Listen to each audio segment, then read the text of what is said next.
Assalamualaikum warahmatullahi wabarakatuh. Salam olahraga dan doa terbaik untuk teman-teman semua dimanapun berada. Semoga senantiasa dalam keadaan sehat-sehat selalu ya. Update dari laga lanjutan Arema FC yang akan menghadapi Bayangkara FC. Penyesalan Yan Mota mendapatkan kartu merah dan juga krisis lini belakang. Serta informasi perihal tiket Arema FC menghadapi Bayangkara yang dicetak sebanyak 5.000 tiket pada laga kandang kedua tanggal 22 Agustus nanti. Dan juga update perihal waspadai kebobolan di menit akhir. Arema FC fokus benahi lini pertahanan. Kartu merah yang diterima Yan Mota saat Arema FC menghadapi PSM Yogyakarta pada 16 Agustus yang lalu membuat ia harus absen di pertandingan selanjutnya. Dengan absennya Yan Mota ini membuat Arema FC menghadapi krisis di lini belakang. Kekuatan lini belakang Arema FC tengah tergerus mengingat Julian Guevara dan Odivan Kuric saat ini masih menjalani pemulihan pasca cedera yang mereka alami. Krisis lini belakang menghantui Arema FC jelang pekan ketiga Super League. Arema FC yang akan menghadapi Bayangkara Presisi Lampung FC di pekan ketiga Super League pada 22 Agustus nanti. Pelatih Arema FC Marco Santos diprediksi akan mengoptimalkan sejumlah pemain lokal di posisi lini belakang. Seperti Anwar Rifai yang dimainkan untuk mengisi kekosongan Yan Mota saat ditahan imbang PSIM Yogyakarta di pertandingan yang lalu. Ditegaskan oleh Marco Santos, kami harus memilih pemain yang sesuai dengan posisi aslinya. Kenapa kemarin kami memainkan atau memasukkan? Karena dia siap dan merupakan pemain yang cukup bagus. Sembari menunggu pemulihan Julian Guevara dan Odivan Kuric. Mau tidak mau Marco Santos harus menyiapkan sejumlah opsi. Perlu segera disiapkan pendamping Luis Gustavo sebagai bek tengah. Melihat komposisi yang ada saat ini, selain Anwar Rifai, legion asing Matheus Blade sejatinya juga bisa menjadi opsi. Blade yang tampil pada debut perdana saat menghadapi PSIM Yogyakarta kemarin, dipasang sebagai gelandang bertahan. Namun pemain berusia 30 tahun itu bisa juga sebenarnya bermain sebagai bek tengah.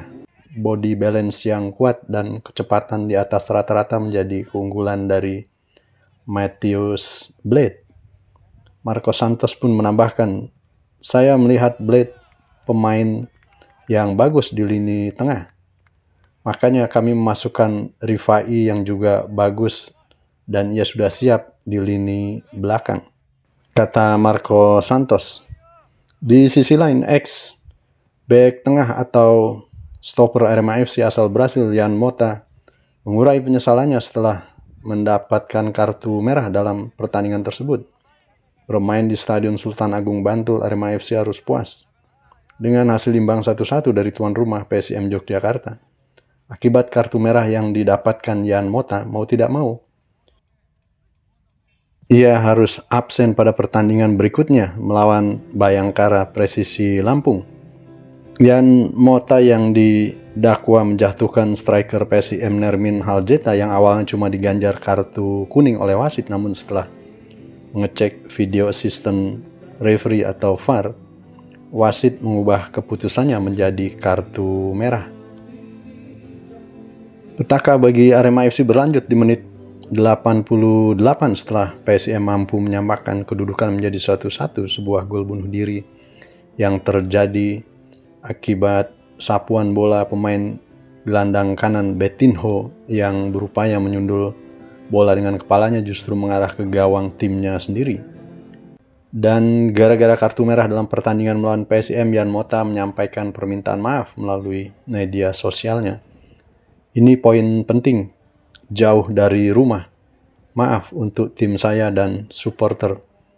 Ia pun berjanji akan kembali bermain dengan penampilan yang lebih baik daripada saat menghadapi PSIM. Namun saat ini pemilik jersey bernomor punggung 5 itu harus menjalani sanksi atas kartu merahnya normalnya Yan Mota harus absen dalam satu laga untuk sanksi kartu merah. Namun kita akan lihat apakah ada sanksi tambahan seperti yang dialami oleh pemain Arema FC sebelumnya, John Ahmad Alfarisi, di mana diganjar 3 pertandingan. Sementara itu, jumlah tiket yang tersedia dalam laga kandang kedua Arema FC di BRI Super League 2025 pada pekan ketiga ini tidak berubah. Manajemen klub dan panitia pelaksana atau panpel laga Singo Edan masih menyediakan atau mengalokasikan 5.000 tiket atau kurang dari seperempat kapasitas stadion yang digunakan. Ketua panpel pertandingan Arema FC Erwin Hardiono menjelaskan penetapan kuota ini mempertimbangkan sejumlah aspek.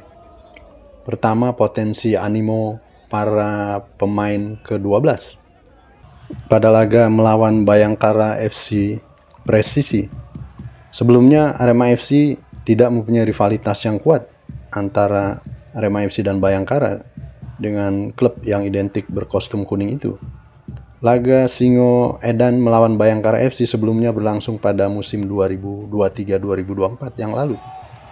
Kami menilai rata-rata jumlah penonton yang datang berkisar 2.500 orang. Itu tercermin sejak laga menghadapi Persik Kediri musim lalu. Dalam laga pertama melawan PSBS Biak 11 Agustus yang lalu tercatat jumlah tiket yang terjual 2.336 lembar. Jumlah itu dihitung dari penonton yang hadir di Stadion Kanjuruhan. Angka itu menempati peringkat ke-8 di antara tuan rumah yang menggelar laga pada pekan pertama. Meski begitu, Erwin menjelaskan jumlah tersebut belum final. Mereka bisa saja menambah jumlah tiket saat dibutuhkan. Penambahan tiket berpotensi dilakukan saat kuota ini terpenuhi pada H-2 pertandingan.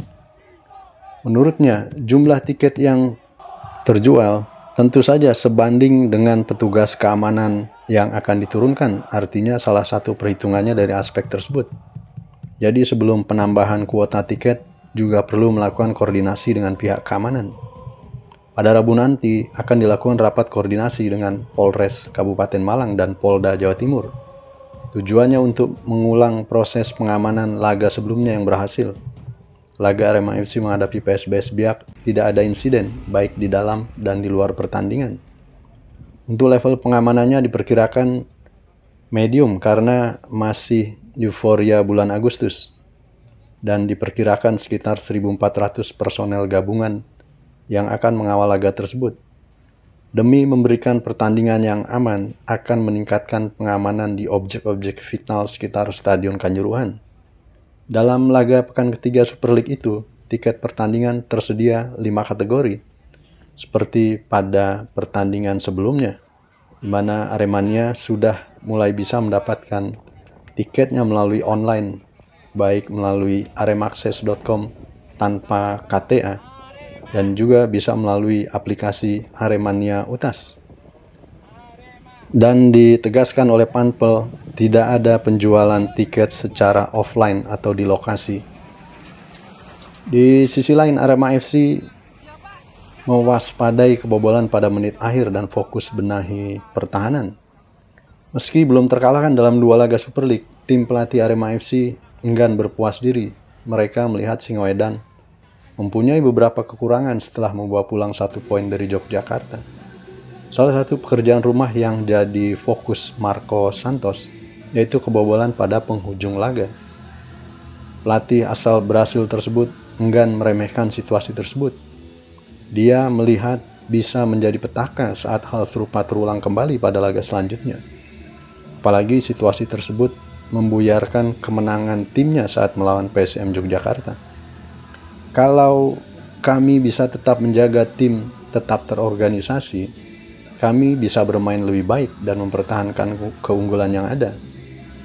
Bagi Marco Santos, sepak bola bukan tentang mampu unggul di babak pertama atau kedua, tapi bagaimana berusaha mempertahankan margin gol untuk menang hingga peluit terakhir. Menurutnya, persaingan di Super League 2025-2026 sangat keras. Dalam 2 pekan berjalan, tidak ada yang bisa menang mudah. Klub tuan rumah yang diunggulkan meraih 3 poin bisa tumbang. Sebaliknya, klub yang tidak diunggulkan justru juga bisa menang. Berangkat dari itu, dirinya bersama tim pelatih dan pemain akan memperbaiki pekerjaan rumah itu selama jeda sebelum lawan Bayangkara Presisi Lampung FC. Kemarin elemen tim memulai program recovery di gym. Hari ini akan mulai bersiap dengan latihan di lapangan. Harapan kami bisa meraih kemenangan pada pertandingan nanti. Ia pun sudah meminta kepada staf kepelatihannya atau asisten pelatih untuk mulai mengumpulkan informasi terkait lawan yang akan dihadapi dan melihat dua laga Bayangkara FC sebelumnya untuk bisa dianalisis. Dan ia menyampaikan bahwa anak asuhnya perlu mempunyai gambaran terkait lawan mulai dari kelebihan dan kelemahannya. Setelah itu menyiapkan antisipasi taktik untuk meraih kemenangan. Strategi tersebut harus berjalan dengan baik saat melawan PSIM. Hanya saja, elemen tim belum mendapat hasil akhir yang memuaskan. Dalam laga terakhir, kami bisa mengantisipasi permainan lawan sekaligus beberapa kali mengontrol laga dan punya kesempatan menambah gol. Sebagai informasi, Arema FC mencatatkan 7 shot pada pertandingan tersebut. 4 kreasi peluang, 13 tackles, 21 intercept, 11 clearance, dan 306 passing. Penampilan itu membuat Singoedan memaksa PSIM yang memegang kendali laga untuk berbagi angka. Di tempat terpisah, penjaga gawang Arema FC Adi Satrio menjelaskan bahwa para pemain akan berbenah dari hasil laga imbang pada Sabtu yang lalu. Pemain berusia 24 tahun itu meyakini bahwa pertahanan tim bakal lebih kokoh daripada sebelumnya. Para pemain juga tampil termotivasi di hadapan Aremania. Memang ada yang banyak perlu kami benahi, tetapi kami yakin bisa mengatasinya. Mari kita lihat pada tanggal 22 Agustus nanti penampilan ketiga Arema FC di Super League dan merupakan penampilan kedua di kandang Stadion Kanjuruhan. Semoga membawa hasil yang positif. Begitu kiranya update informasi perihal Super League 2025-2026 di mana Arema FC akan menghadapi Bayangkara Presisi Lampung FC. Semoga bermanfaat informasi yang kami sampaikan dan tak lupa kami mengucapkan terima kasih yang sebesar-besarnya kepada seluruh teman-teman subscriber yang telah dengan ikhlas menyaksikan video-video kami dan juga mensubscribe channel kami serta teman-teman yang baru bergabung di channel kami. Semoga menjadi amal bagi teman-teman semua. Sampai berjumpa pada video-video kami selanjutnya.